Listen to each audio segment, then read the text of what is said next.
Hey, so this is my first video, not on YouTube. I have another channel that I haven't uploaded since I was in high school, but there's interesting videos there. But this is my first planned, video that I wanted to make. I am less than 7 hours away from receiving the sleeve surgery for bariatric weight loss. I'm a little freaked out. I've spent all of today watching YouTube videos like this one, but people's process from my point till the end. So I'm very excited about the end results. I'm kind of nervous about the whole thing that I'll be going through tomorrow. So my heaviest I've ever been is actually now. But never have I been a thin person.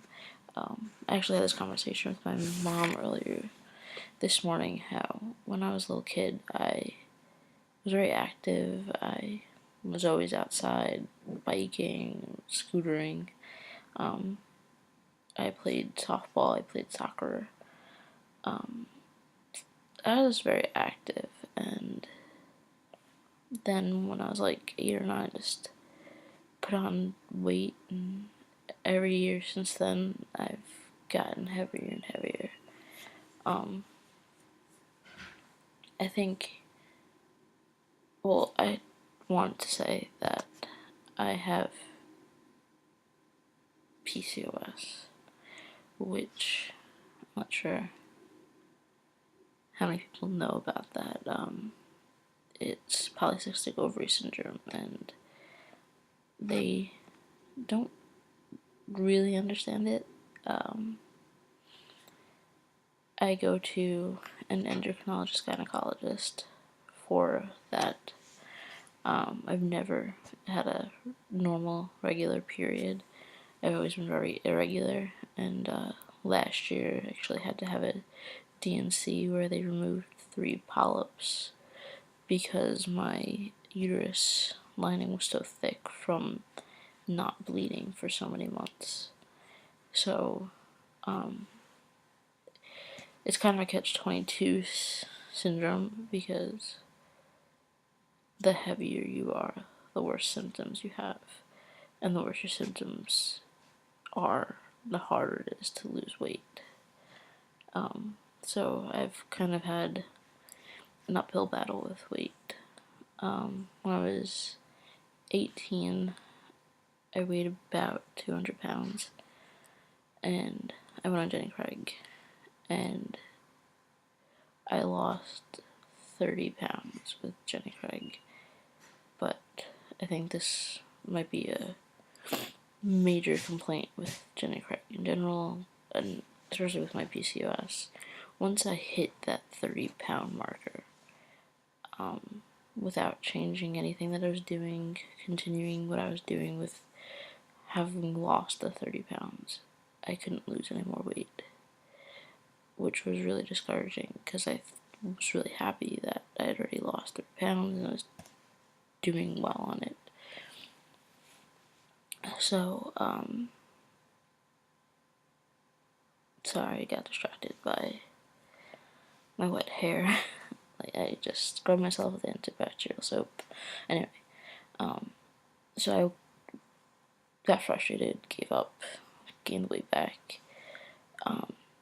In 2011, I did the Disney College Program, which was my first time living on my own, and I was working 13-hour days at a restaurant in Disney World and living in an apartment with 5 other girls, and I was living off of food at my restaurant and Boca burgers and veggie burgers and anything I put in the microwave, basically, but basically Boca burgers.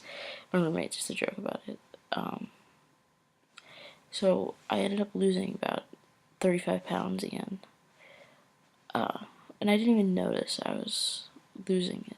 I had a picture on my dresser from a cruise that I had gone on literally a month before the program started with my sister. And my roommate looked at it and said, "You don't look like that anymore." Which was, again, a great feeling. But I came home, I started going out with my friends again, and I put the weight back. Then about almost a year ago, well, a little over a year, like 2 weeks over a year, I was in a really bad car accident. A drunk driver hit me from behind. My car spun at least twice. I hit a tree, a street sign, and I ended up by a car dealership and ended up hitting one of their show cars. Knock on wood. I sustained no major physical injuries. I had a bad concussion. I had a bad neck injury that I still kind of suffer from, but nothing crazy. My biggest symptom was it triggered major anxiety attacks. I spent a majority of the last year convinced I was dying.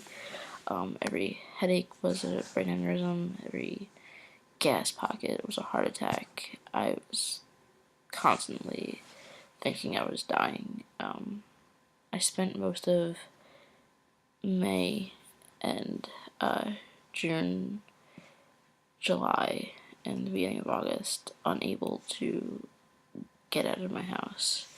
I wouldn't go out to see my friends. I wouldn't drive anywhere. I wouldn't be alone. I constantly made sure that somebody was home with me, or I went out with whoever was going out, as long as I wasn't driving. And I think in that time period I put on more weight, considering the fact that I was immobile. I wasn't even active in like daily activities. I was very sedentary.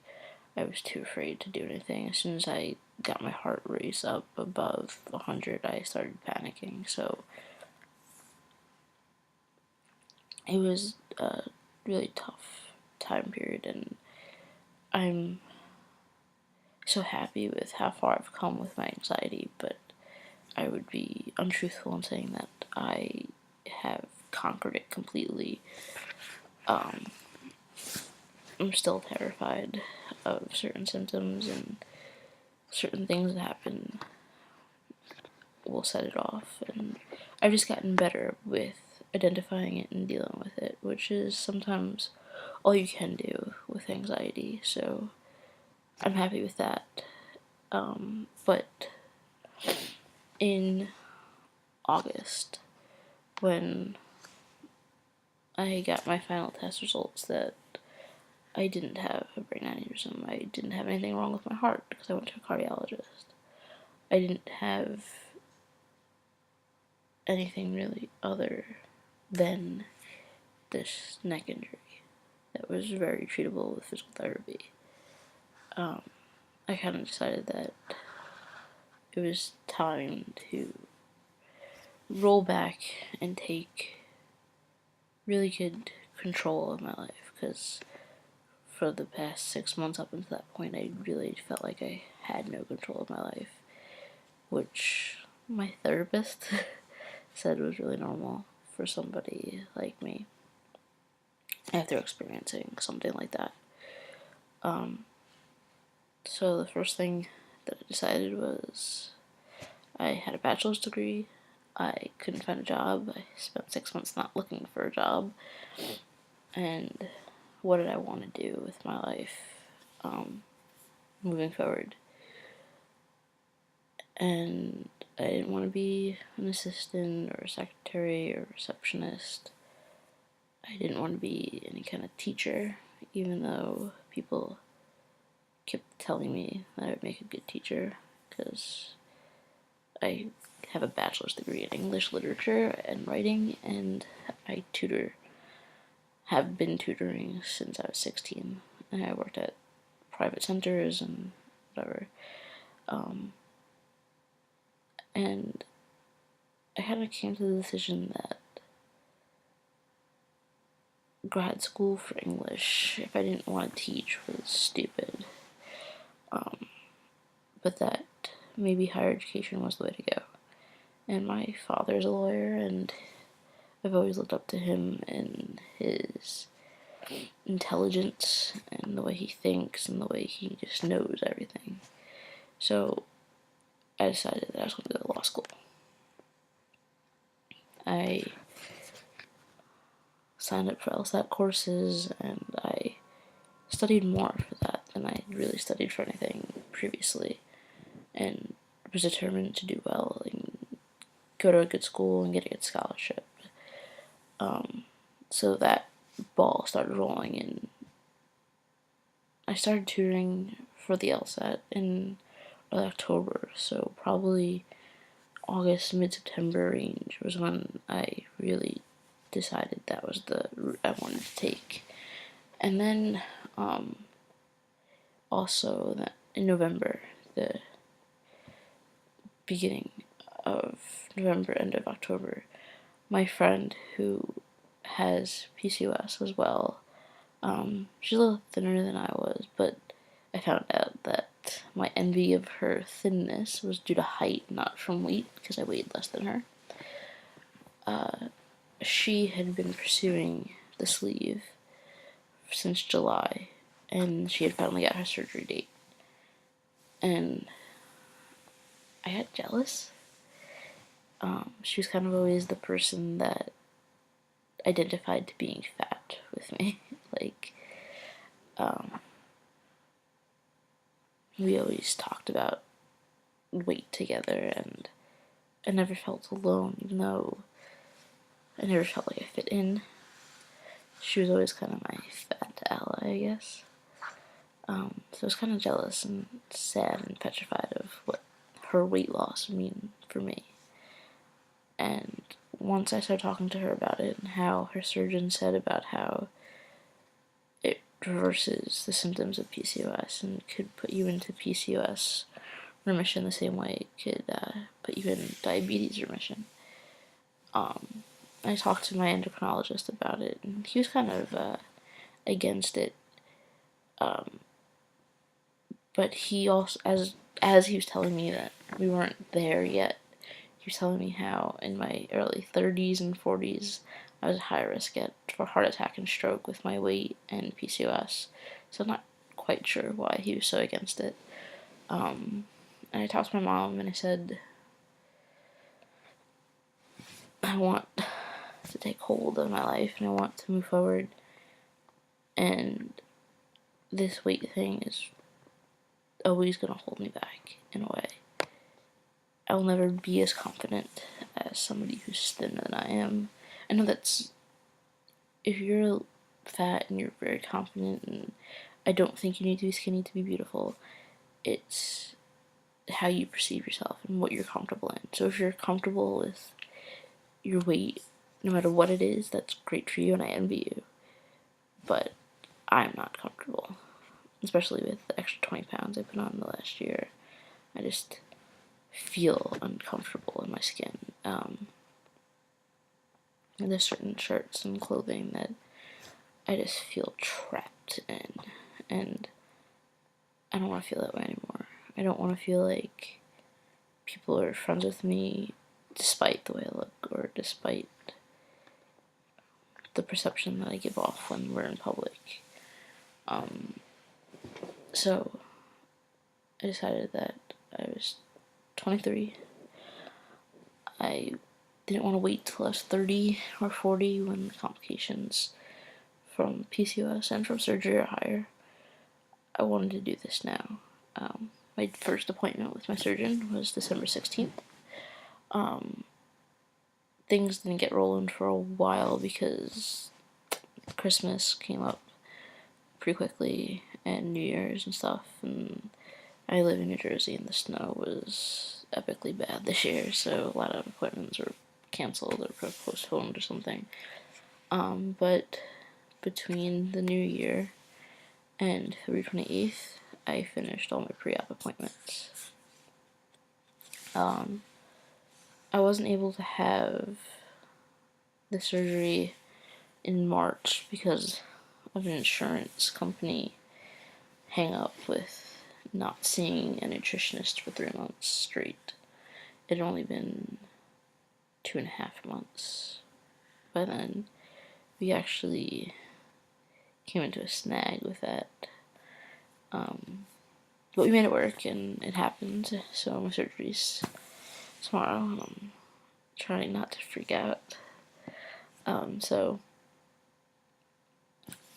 weird. I had my pre-op appointment with my doctor last Tuesday, where in his office I weighed 277. But luckily and unluckily, because I know some doctors don't require any pre-op diet. My doctor did, but with the timing of everything, and it only ended up being for 5 days. So I wish I could say that it was easy because it was 5 days, but I struggled. I struggled a lot. I mean, I didn't cheat, and I got through it. But I must have went to Vitamin Shop about 5 times because I hated all the protein drinks. Some of them were just really bad. Then every time I saw my mom, I'd tell her how hungry I was. And I kept getting fed up that I know people who went for the surgery and the day before they were eating Red Lobster. And I had a hard time with not even like cravings of like I wanted food. It was last night and today was the worst, where I felt like there was so much liquid in my body and I couldn't keep it down. I mean, I didn't throw up or anything, but it just felt like it was here and I couldn't drink anymore. Like, I only got through half of my protein shake last night because I just couldn't drink anymore. So I craved like a piece of bread or a cracker because I just wanted to settle it and put something down there. But I did it. Looking at the time because I have to stop drinking water before midnight until 11:30. So yeah, I was 277 at his office. I'm assuming that my scale is not on the same wavelength as his because Friday night my scale said I was 270.5, which I did not lose 7.5 pounds in 2 days. But then, so I'm going with for his medical records, it would say 277, and I'm using his as a more accurate depiction of what I weigh and what I lost in my nutritionist's office. I trust her scale too. But for my purposes of gauging, like, am I losing weight, am I not losing weight, I'm going to use my home scale. So as of yesterday, I should weigh myself today, I was 270 as of Friday, I was 270.5 on my home scale, and last night, I was 266.4, so I did lose weight on the pre-op diet, which is good. Very nervous. General anesthesia freaks me out. I don't know if it was a good thing or a bad thing that I watched all those videos today. I even watched a demonstration of, like, them inside somebody. But I'm excited for life after surgery. So if we fast forward till February, I took my LSATs. I got a good score. I would have liked to get higher, but you know what? I got offered 5 full scholarships. I made every school that I applied to, even the ones that were reach schools I got into. I didn't get scholarships to them, but I ended up choosing New York Law School, which offered me a full scholarship, first year of books, and a guaranteed research assistant position for the summer.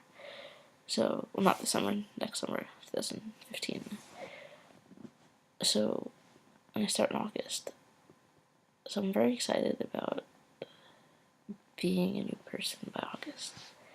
And feeling like a new person by August. And starting a law career, feeling like a more confident, more comfortable version of myself. So, even though I'm petrified about tomorrow, and I'm texting all my friends that I don't want to die and I don't want any complications, I know I'm doing the right thing. Out of all the videos that I watched today, and I've watched a lot, one of them was about complications, and even he talked about how he would do it again. So, I mean, I'm sure there's people out there that do regret it, but for the majority of people, I think it's a good decision and they stick with it.